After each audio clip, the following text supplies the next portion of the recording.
The S&P 500 has been up for 3 consecutive weeks now. In addition to that, it is only 0.75% away from its all-time high. So will we see a new all-time high this coming week? Before we proceed, I need you to hit that thumbs up to help promote this video. And if you have not subscribed to this channel, click the subscribe to support this channel. And if you'd like to see more analysis from me, go subscribe to my newsletter or Substack. I have placed the link in the description below. Let's take a look at what the market participant is thinking about. Looking here at the VIX here, you see the VIX is below 13 and sitting at 12.55. And the put-call ratio is down in the all-risk on zone here, below 0.75, sitting at 0.739. So definitely the market participant are feeling complacent, and it is slowly adding on more risk.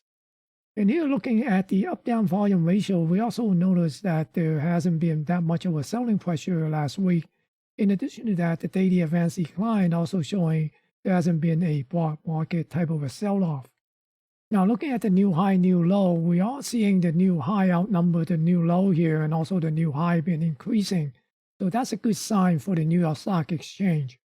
And in addition to that, we are noticing that the cumulative AD line is putting a new high here, but the S&P 500 did not close with a new high, new closing high. So we are seeing a positive divergence, and eventually this will get resolved. And this is telling us to expect the S&P 500 to put in a new closing high.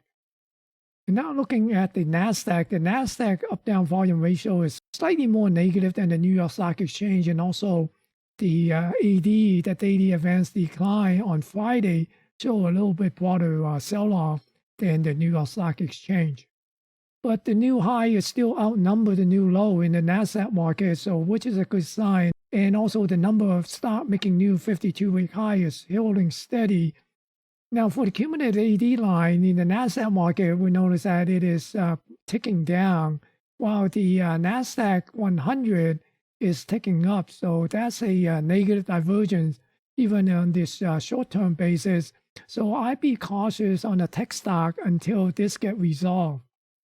Looking at this E-mini S&P 500 volume profile only chart here, we notice that been one-time framing up, and it is inside of this distribution, and it's getting near to the top of this range here. So if the price come up and get up to this upper distribution, then we could very well see that it will come up and try to attack a new all-time high here. And on the market profile for the ES, we notice that it is also sitting around here at this upper range here, this upper balance area. So if it break above this, then we'd be looking at all these unfinished business left behind by on April 4th to get resolved. But if it come down, then we might see this gap get filled and come down and finish off these unfinished business here. From May 3rd, this naked point of control, and also the single print. So we'll be keeping an eye out on this ES to see would it come up and take out these single prints, or do a little bit of a pullback and possibly fill this gap before it come up to put in a new all-time high. And on this daily candlestick chart for the ES, we notice that right now it's sitting right up here near this high volume node here.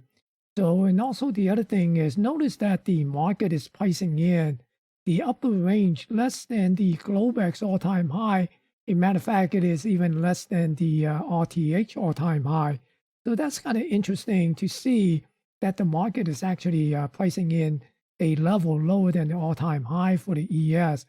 But the lower range is right at this separation between this upper distribution and this lower distribution. So if it pulls back to this area here, I'd be looking for a bounce and then pushes up toward the all-time high.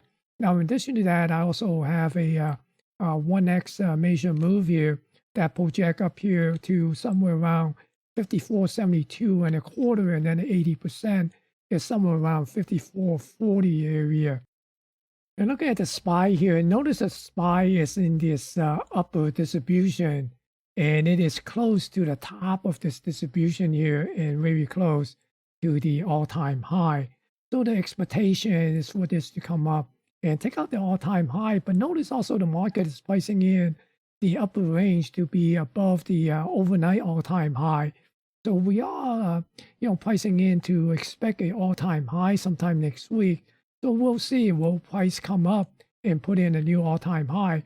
Now again, for the lower range, the market is pricing in at the bottom of this distribution.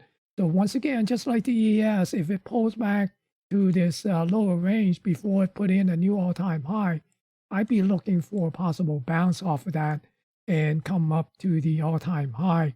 In addition to that, I also have this one extra extension on this upper distribution, and the 100% extension is 537.14. So keep an eye on this level here, 537, and also the 80% somewhere around 535. If you'd like more detailed analysis on the ES and the SPY on a daily basis, be sure to go and check out my newsletter at smtraderca.substack.com. I also place the link in the description below. Now, be careful for the coming week. We will get the latest CPI and the PPI numbers, and that will for sure going to cause some increase in volatility. Now, the market is biased on the long side at the present. I know there are a lot of doomsayers calling market tops and market crash, and the talking head are telling us how bad the economy is going to get, yada, yada. But they are not the market. What matters to us is what the market is telling us and what is the price is doing. So right now, the market is telling us that it is not crashing down, and it seems to be telling us that be on the lookout for a potential new high on the SP 500. So thank you for watching, and good luck on your trading.